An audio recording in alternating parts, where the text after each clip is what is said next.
mercredi et c'est DIY Challenge. J'ai regardé sur mes commentaires de ma vidéo de mercredi dernier. Merci d'ailleurs pour tous vos commentaires et pour tout votre amour parce que vous êtes géniaux. Et donc j'ai choisi le commentaire de Little Bit Mary, j'espère que je le dis bien. Et sinon je vous le mets sur l'écran, qui me proposait de faire une décoration murale avec ça.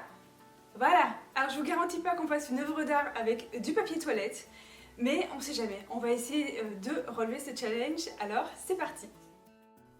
La première étape, c'est bien sûr de prendre des rouleaux de papier toilette. Je vais aplatir légèrement et découper. Vous pouvez prendre des repères si vous préférez pour que ce soit totalement identique, mais c'est assez facile de les faire assez similaires. Vous pouvez bien sûr prendre des rouleaux de sopalin ou d'essuie-tout si vous préférez, mais attention, ils n'ont pas exactement le même diamètre. Bon, c'est pas gênant, mais au moins comme ça, vous le savez.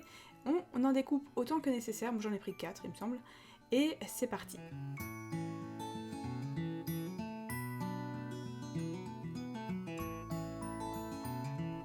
Ensuite, je les mets tous à plat sur la table, je les dispose tous dans la même position et ensuite je vais leur donner une forme un petit peu moins aplatie. Donc je vais écarter un petit peu pour que voilà, ça ressemble un peu plus à, je vais pas dire à un cercle, hein, mais vous voyez ce que je veux dire, hein, on va leur donner un côté un petit peu plus bombé, on va dire.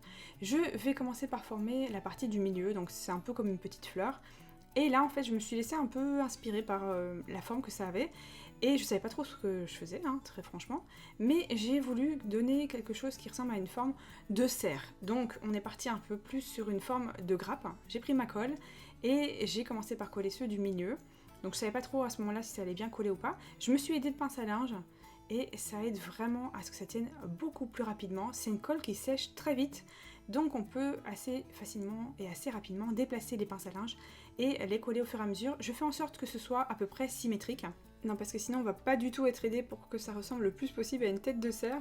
Alors évidemment c'était mon inspiration à moi, hein. Je vous ai dit, je me suis laissée porter là par les petites formes que je faisais et je voulais quelque chose d'original. Et je continue donc à coller, je déplace mes petites pinces à linge et jusqu'à ce que ça ressemble à la forme que j'ai choisie.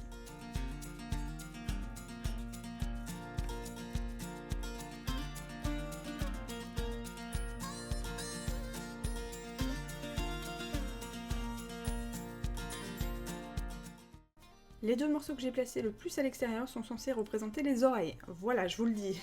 J'ai pris ensuite ma peinture qui est un doré très foncé, tellement foncé d'ailleurs que ça ressemble à du marron. Donc j'en applique. J'en appliquais aussi de l'autre côté.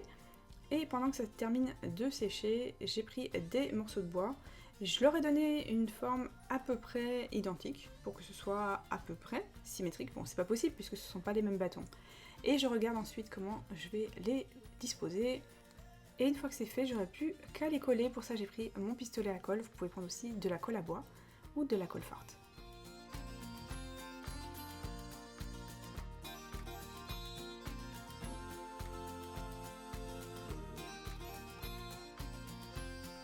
Et pour cacher le côté brillant de la colle, j'ai rajouté un petit peu de peinture marron. Alors dites-moi, est-ce que ça ressemble ou pas du tout à une tête de cerf? Je vous laisse en juger. En tout cas, voici ce que je vous propose aujourd'hui. Alors dites-moi si cette vidéo vous a plu en mettant un like et dites-moi aussi si j'ai relevé le challenge ou pas du tout. Dites-moi tout ça dans les commentaires et n'oubliez pas de me donner un autre challenge pour mercredi prochain. Je vous fais plein de gros bisous et je vous dis à bientôt. Ciao!